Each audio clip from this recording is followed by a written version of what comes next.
আমার নাম সাইফ। আমি বর্তমানে একটি আইটি সেক্টরে কর্মরত আছি। আমি চাকরিতে জয়েন করেছি বেশি দিন হয়নি। আমি ছেলেবেলা থেকেই সকলের সাথে খুব ভালোভাবেই মিশতে পারতাম। এই জন্য আমার অফিসের সকলের সাথে আমার খুব দ্রুত ভালো বন্ধুত্ব হয়ে যায়। আমাদের আইটি সেক্টরে আমার এক কলিগ ছিল, তার নাম আরিফ। আরিফ খুবই শান্ত স্বভাবের ছেলে ছিল এবং অফিসের কারো সাথে তেমন কোনো কথা বলতো না। আমি অফিসে গিয়ে দেখতাম সে সবার আগে অফিসে চলে এসেছে এবং সে তার ডেস্কে বসে কাজ করছে এবং কাজ শেষে কারো সাথে কথা না বলে অফিস থেকে একাই নিজে চলে যেত। এমনকি অফিসে কর্মরত অনেকেই কাজ করতে করতে টায়ার্ড হয়ে গেলে অফিসের পিয়নদের কাছে চা নাস্তা আনার জন্য বলতো, কিন্তু আমি আরিফকে কখনোই পিয়নের কাছে চা নাস্তা আনার কথা বলতে দেখিনি। রোজ অফিসে এসে সে একা একাই বেরিয়ে যেত। তার এই ব্যবহারটা আমার কাছে খুবই আজব লাগতো। এভাবে কয়েকদিন যাওয়ার পর একদিন আরিফের জন্মদিন চলে আসে। অফিসের সকলে মিলে আরিফকে সারপ্রাইজ দেবে বলে ঠিক করে। আরিফকে সারপ্রাইজ দেওয়ার জন্য আমি সহ অফিসের অনেকেই আরিফ অফিসে আসার আগেই তার জন্মদিন উপলক্ষে কেক নিয়ে আসি এবং আরিফ অফিসে আসলে সবাই তাকে চমকে দেওয়ার জন্য তার সামনে কেক নিয়ে হাজির হয়। আমরা সকলেই তাকে নানা ধরনের জিনিসপত্র উপহার দিতে থাকি, কিন্তু আরিফ কোনো কিছুই নিচ্ছিল না আর কোনো কথাও বলছিল না। তার চেহারা দেখে মনে হচ্ছিল সে খুবই বিরক্ত হচ্ছে।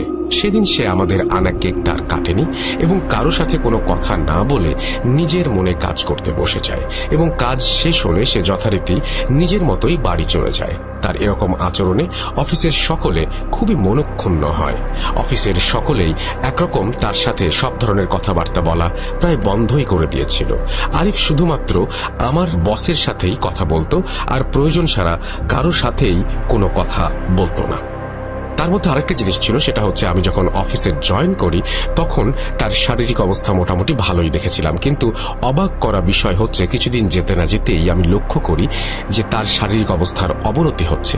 সে যেন প্রতিদিনই একটু একটু করে শুকিয়ে যাচ্ছে। শুকাতে শুকাতে এক সময় তার অবস্থা এতটাই খারাপ হয়ে গেল যেন তার চোখ দুটো তার চোখের কোটরের ভেতর ঢুকে যাচ্ছে এবং তাকে দেখে মনে হচ্ছিল সে জলজ্যান্ত একটা কঙ্কাল আর তার শরীরকেও যেন শুধুমাত্র চামড়ার একটা আবরণ দিয়ে দিয়েছে। এভাবে আস্তে আস্তে আমি খেয়াল করি আরিফের শারীরিক অবস্থার অবনতি যেন হয়েই চলেছে আর সে যেন আরো শুকিয়ে যাচ্ছে। এর কিছুদিন পর থেকে তাকে আর অফিসে দেখতে পাচ্ছিলাম না।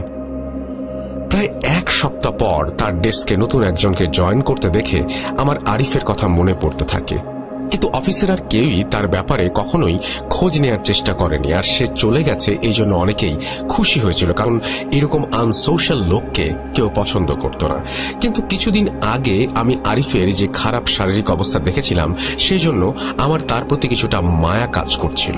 আমি অফিসে এসে আমার বসের কাছে গিয়ে তার ঠিকানা নেই। আমার বস আমাকে বলে আরিফ চাকরি ছেড়ে দিয়ে চলে গেছে তার গ্রামের বাড়িতে। আমি বসকে বলি আরিফের শারীরিক অবস্থা মোটেও ভালো ছিল না জন্য হয়তো সে চাকরি ছেড়ে দিয়েছে। আমি বসকে জিজ্ঞাসা করি তার কাছে কি আরিফের কোনো খোঁজ খবর আছে কিনা বা তার কোনো ফোন নাম্বার পাওয়া যাবে কিনা। আমার বস আমাকে একটি ফোন নাম্বার দিয়ে বলে চাকরি ছেড়ে দিয়ে চলে গেছে যে তার খোঁজ খবর নিয়ে অযথা সময় নষ্ট করে লাভ নেই, বরং বস আমাকে নিজের কাজে মনোযোগ দিতে বলেন। আমি আমার বসের কথাকে পাত্তা না দিয়ে পরদিন আরিফের নাম্বারে ফোন দেই। আরিফের বাবা ফোন রিসিভ করে এবং আরিফের প্রাক্তন কলিগ পরিচয় দিয়ে আরিফ কেমন আছে এটা তাকে আমি জিজ্ঞাসা করি। আরিফের বাবা আমাকে বলেন আরিফ খুব একটা ভালো নেই এবং তার শারীরিক অবস্থার অবনতি হয়েছে। আরিফের বাবার কথা শুনে আমার আরিফের জন্য খুব খারাপ লাগতে থাকে এবং আমি আরিফের বাবার কাছ থেকে আরিফের বাড়ির ঠিকানা নেই। আমি মনে মনে ঠিক করি অফিস থেকে 2 দিনের ছুটি নিয়ে আরিফের বাড়ি